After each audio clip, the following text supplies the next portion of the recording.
Lecture du livre Patriarches et prophètes d'Ellen White. Chapitre 54. Samson. Enveloppés de tous côtés par le spectacle de l'apostasie, les fidèles adorateurs du Très-Haut ne cessaient de lui demander de venir à leur secours. Mais leurs prières semblaient rester sans réponse, et le joug de l'oppresseur s'appesantir, d'année en année, plus lourdement sur le pays. Dans sa providence, Dieu leur préparait un libérateur.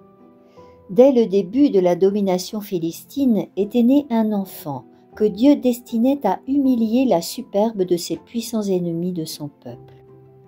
Sur les confins de la contrée montagneuse qui bornait la plaine habitée par les Philistins, dans la petite ville de Tsoréa, habitait Manoah, un des rares Israélites qui fussent restés fidèles au Dieu du ciel. Sa femme, qui était stérile, reçut la visite d'un ange, lui annonçant la naissance d'un fils qui délivrerait son peuple, et lui donna en même temps les directives à suivre pour l'événement attendu. « Prends bien garde dès maintenant, lui dit-il, de ne boire ni vin ni boisson, et de ne manger rien d'impur. » Le même régime devait être celui de l'enfant dès sa naissance, et ses cheveux ne devaient jamais être coupés, car il serait consacré à Dieu comme nazaréen. La femme décrivit l'ange à son mari et lui communiqua son message. Craignant de ne commettre quelque erreur dans la manière de s'acquitter de la tâche qui lui serait confiée, Manoah adresse à Dieu cette prière. « Ah, Seigneur, je te prie, que l'homme de Dieu que tu as envoyé vienne encore auprès de nous et qu'il nous enseigne ce que nous devons faire pour l'enfant qui doit naître. » L'ange reparut, et à la question de Manoah, « Quelle règle de conduite devra suivre l'enfant et que fera-t-il » il lui répéta les instructions données. « La femme s'abstiendra de tout ce que je lui ai dit. Elle ne mangera rien du produit de la vigne, elle ne boira ni vin ni boisson, et elle ne mangera rien d'impur. Elle observera tout ce que je lui ai prescrit. » Dieu réservait au Fils promis une mission importante. Aussi, pour qu'il ait les aptitudes indispensables à son accomplissement, fallait-il que les habitudes de sa mère et les siennes fassent l'objet d'une rigide surveillance. Le régime alimentaire d'une future mère ayant une influence sur son enfant, soit en bien, soit en mal, elle devait se conformer au principe de la tempérance la plus stricte. Des conseillères mal avisées prétendent qu'une mère doit satisfaire tous ses désirs et caprices. Suggestion aussi erronée que funeste, et que l'ordre solennel donné à la femme de Manoah suffit pour réduire à néant. La même responsabilité incombe également aux pères de famille. Aussi bien que leurs épouses, ils transmettent leur nature physique et mentale, leur tempérament et leur penchant à leur postérité. Que d'enfants sont privés par l'intempérance de leurs parents de vigueur physique, mentale et morale. Les buveurs, les fumeurs, les hommes dissolus s'exposent à transmettre et transmettent réellement à leur progéniture leur soif inextinguible des nerfs irrités, un sang enflammé, les passions et les maladies repoussantes. Les enfants ayant moins de force de résistance aux tentations que leurs parents, il en résulte que chaque génération successive descend d'un degré sur l'échelle de la santé. Les parents sont donc pour une bonne part responsables non seulement des passions violentes et des désirs déréglés de leurs petits, mais aussi de l'existence de milliers d'enfants qui naissent sourds, aveugles, rachitiques ou idiots. Chaque père et mère devrait s'inspirer de la question de Manoah. Quelle règle devra suivre l'enfant ? Si tous ceux qui font peu de cas des influences prénatales voulaient relire les instructions solennelles données et réitérées au couple hébreu, ils verraient comment le Créateur envisage cette question. Mais il ne suffisait pas que le fils attendu reçût de ses parents une bonne constitution. Il fallait encore que ces mesures prénatales fussent suivies de la formation de bonnes habitudes. Dès son enfance, le futur juge et libérateur d'Israël devait être astreint aux règles sévères d'une tempérance rigoureuse. Naziréen dès sa naissance, il fallait s'abstenir strictement de vin et de toute boisson similaire. De même, il faut inculquer à tous les enfants dès l'âge le plus tendre la tempérance, le renoncement et la maîtrise de soi. La prohibition de l'ange s'appliquait à tout aliment impur. La distinction entre les animaux purs et impurs, loin d'être un règlement cérémoniel et arbitraire, est fondée sur des principes sanitaires. C'est surtout à l'observance de ces règles qu'il faut attribuer la vitalité merveilleuse qui distingue le peuple juif depuis des milliers d'années. Les principes de la tempérance ne s'appliquent pas seulement à l'usage des boissons fermentées. Ils vont bien plus loin. Une nourriture stimulante et indigeste fait souvent à la santé un tort aussi considérable que ces boissons et communique dans bien des cas les germes de l'intempérance. La vraie tempérance consiste à s'abstenir de tout ce qui est nuisible à la santé et à user avec modération de ce qui lui est favorable. Peu de personnes se rendent bien compte des rapports intimes qui existent entre leur régime alimentaire et leur santé, leur caractère, leur utilité dans ce monde et leur destinée éternelle. Le corps étant le serviteur de l'esprit et non le contraire, nos penchants doivent rester sous la domination de nos facultés intellectuelles et morales. La promesse faite à Manoah se réalisa par la naissance du fils auquel il donna le nom de Samson, le batailleur.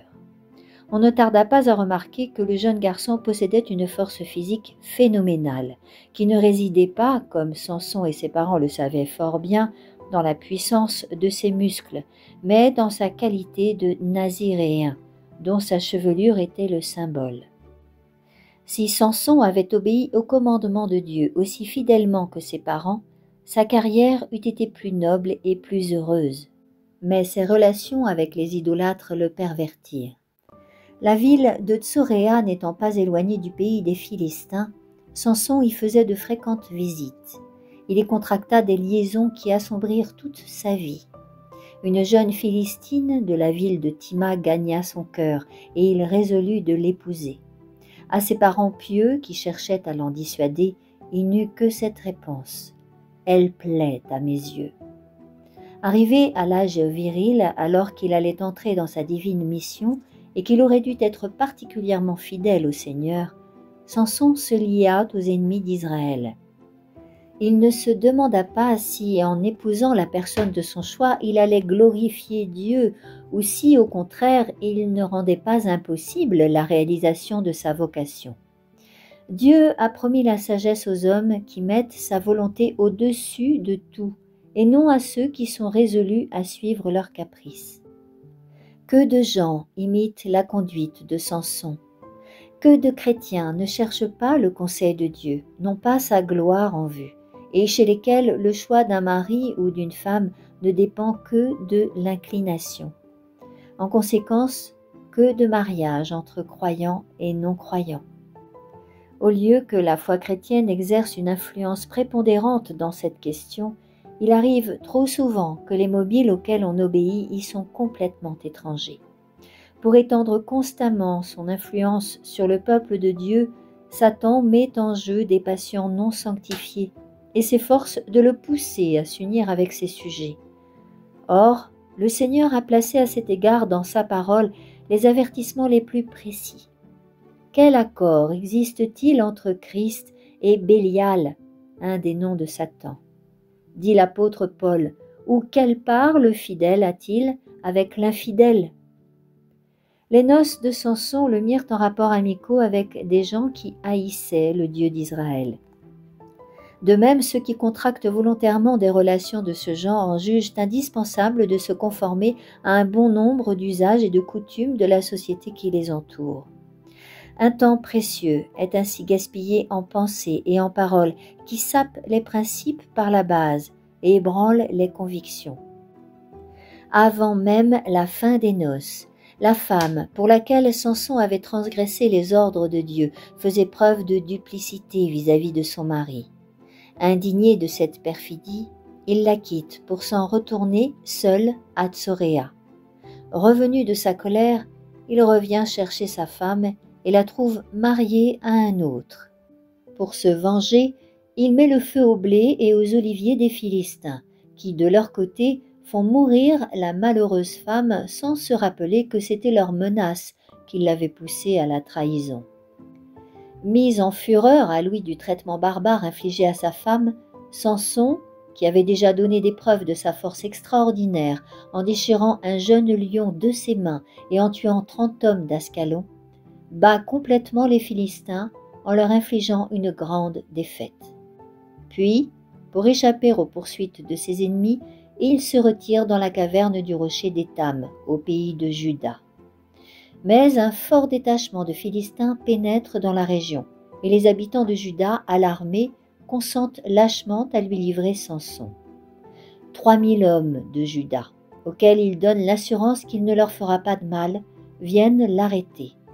Ils consentent à être liés et livrés aux Philistins, à condition qu'ils ne le touchent pas, ce qui l'obligerait à les massacrer. Samson, lié de 2 cordes neuves, est conduit dans le camp ennemi, où sa vue provoque de grandes démonstrations de joie. Mais tandis que leurs cris font retentir les échos des collines, l'Esprit de l'Éternel le saisit, et les cordes qu'il avait au bras deviennent comme du lin brûlé par le feu. Les liens tombent de ses mains, puis, s'emparant de la première arme qui lui tombe sous la main, une mâchoire d'âne qui devient plus redoutable qu'une épée ou une lance, il fait des Philistins un tel carnage qu'ils s'enfuient, fous de terreur, laissant 1000 morts derrière eux. Si les Israélites avaient été disposés à se joindre à Samson pour compléter la victoire, ils auraient pu à ce moment-là secouer le joug de leurs oppresseurs.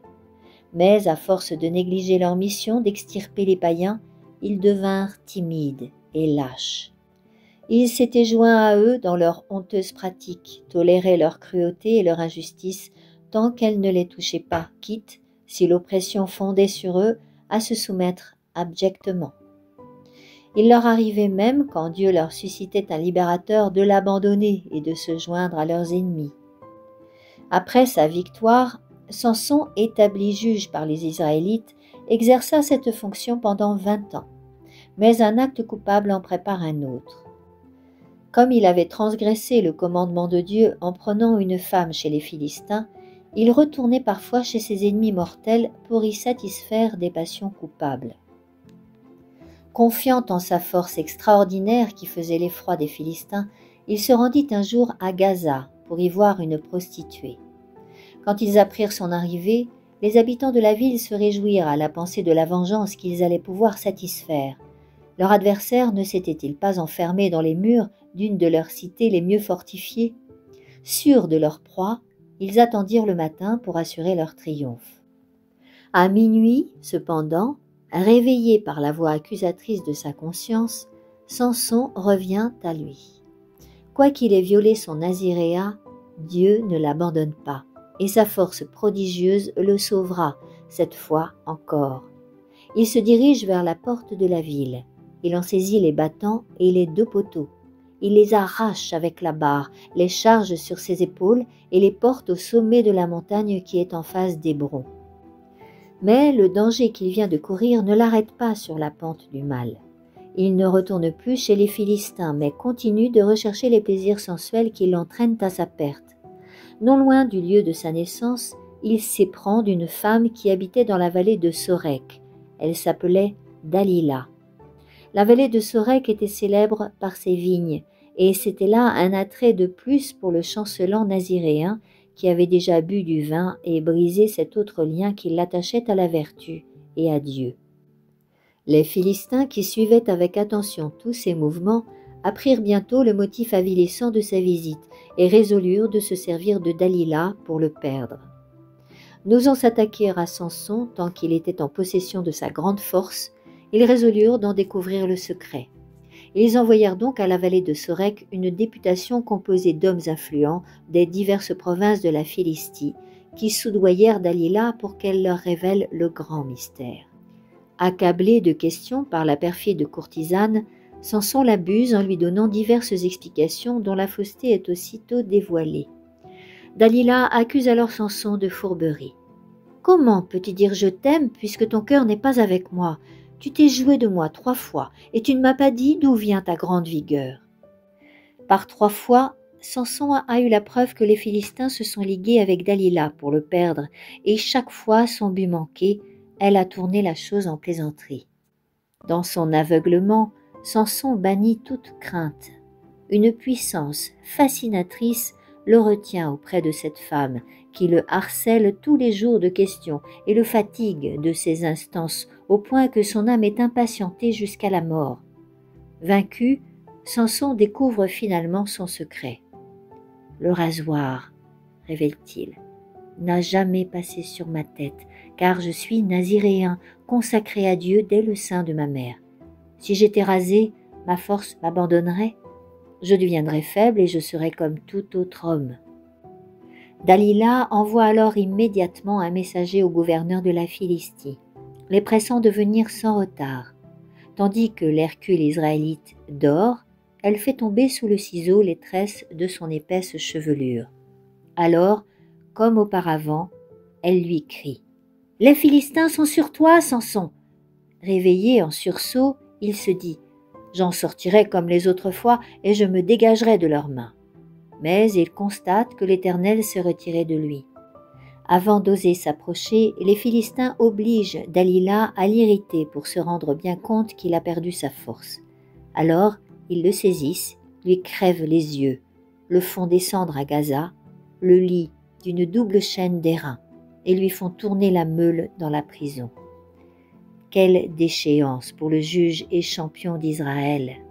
Le voilà impuissant, aveugle, enchaîné et assujetti à d'abjectes et pénibles besognes. Petit à petit, il a violé les conditions de sa sainte vocation et maintenant le voilà tombé au point de trahir son secret. Dieu l'a abandonné. À elle seule, sa longue chevelure n'avait aucune vertu. Elle n'était que le signe de sa fidélité envers Dieu. Ce symbole sacrifié aux passions des sens, Samson perd en même temps les avantages dont il est le gage. La souffrance, l'humiliation et les moqueries des Philistins lui en apprirent plus sur sa faiblesse qu'il n'en avait jamais su auparavant et l'amenèrent à la conversion. Ses cheveux ayant repoussé, sa force lui revint. Mais, enchaîné, il n'inspirait aucune crainte à ses ennemis qui attribuaient leur victoire à leurs idoles et insultaient le Dieu d'Israël. Or, un jour, on annonça une grande fête en l'honneur de Dagon, le dieu poisson, protecteur de la mer. Gens de la ville et de la campagne, peuples et seigneurs s'assemblèrent de toutes les parties de la plaine philistine. Le vaste temple ainsi que les galeries étaient bondés d'adorateurs. Une scène de liesse et de ripaille allait commencer. Après les pompes du sacrifice viennent la musique et le reste. Pour finir, on amène Samson comme suprême trophée de la puissance de Dagon. Son apparition est saluée par des cris de triomphe et de ricanement. Peuples et gouverneurs raillent l'impuissance du captif et louent le Dieu qui a triomphé de leur adversaire. À ce moment-là, Samson, se disant fatigué, demande la permission de s'appuyer contre les 2 colonnes centrales qui soutiennent la toiture du temple. Puis il murmure silencieusement cette prière. « Seigneur éternel, je te prie, souviens-toi de moi. Ô Dieu, donne-moi de la force cette fois seulement, afin que je me venge des Philistins pour la perte de mes 2 yeux. » Embrassant alors les 2 colonnes de ses bras puissants, il jette ce cri terrible. « Que je meure avec les Philistins !» Et, d'un effort suprême, il se cambre en avant. Les 2 colonnes du milieu qui soutiennent l'édifice oscillent, s'ébranlent, et le toit s'écroule avec fracas sur les princes et sur tous les peuples qui s'y trouvent. C'est ainsi qu'il fit périr beaucoup plus de gens dans sa mort qu'il n'en avait fait périr pendant sa vie. L'idole et ses adorateurs, prêtres et paysans, nobles et guerriers furent tous ensemble ensevelis sous les ruines du temple de Dagon. Parmi eux se trouvait celui que Dieu avait destiné à délivrer son peuple. La nouvelle de cette catastrophe étant parvenue en Israël, les compatriotes de Samson descendirent de leurs collines et, sans rencontrer d'opposition, ils retirèrent le corps de leur héros du milieu des décombres. Ils remontèrent chez eux et ils l'ensevelirent entre Tsoréa et Estaol, dans le tombeau de Manoah, son père. La promesse de Dieu annonça que c'était par Samson qu'il commencerait à délivrer Israël des Philistins s'était accomplie. Mais combien tristes avaient été les péripéties de cette vie qui aurait pu servir à la louange de Dieu et à la gloire de son peuple. Demeuré fidèle à sa mission divine, Samson aurait vu les desseins de Dieu se réaliser pour lui dans la respectabilité et l'honneur. Par ses capitulations devant la tentation, ses infidélités à l'égard de sa vocation, sa carrière entachée de défaites s'était terminée par l'esclavage et une mort lamentable. Physiquement, Samson fut l'homme le plus fort qui vécut ici-bas. Mais en fait, de force morale, d'intégrité et de volonté, il se place parmi les plus faibles. On confond souvent de fortes passions avec un fort caractère, mais au contraire, l'homme dompté par ses passions est faible. La vraie grandeur se mesure à la puissance des sentiments qu'on subjugue et non à celle des passions par lesquelles on est subjugué. Le fils de Manoah fut entouré de soins providentiels qui le préparèrent pour l'œuvre à laquelle il était destiné. Il avait grandi dans des conditions propres à développer la force physique, la vigueur intellectuelle et la pureté morale. Mais, sous l'influence de mauvaise compagnie, il s'était peu à peu détourné de Dieu, sa seule sauvegarde, et il avait été emporté par le torrent du mal. Les hommes qui rencontrent des épreuves dans l'accomplissement de leurs devoirs peuvent être assurés de la protection divine. Mais ceux qui suivent volontairement le sentier de la tentation y tombent un jour ou l'autre. Les hommes que Dieu se propose d'utiliser comme ses instruments en vue d'une œuvre spéciale sont précisément ceux que Satan poursuit de ses tentations avec le plus d'acharnement. Il s'attaque à leur côté faible. Il cherche, par certains défauts de caractère, à s'emparer de tout leur être, sachant bien que ces défauts, caressés, lui livreront la place. Mais nul n'est fatalement voué à la défaite, ni réduit à surmonter la puissance du mal par ses propres forces. Le secours est à la portée de tous ceux qui le désirent réellement. Les anges qui montaient et descendaient l'échelle de Jacob seconderont tout homme sincère dans sa marche vers les plus hauts sommets. Je t'invite à la suite de ce récit au chapitre 55, intitulé « Samuel, enfant ». Et si tu as apprécié cette lecture, n'hésite pas à liker le petit pouce qui pointe vers le ciel afin de faire croître les audiences et à partager. Merci.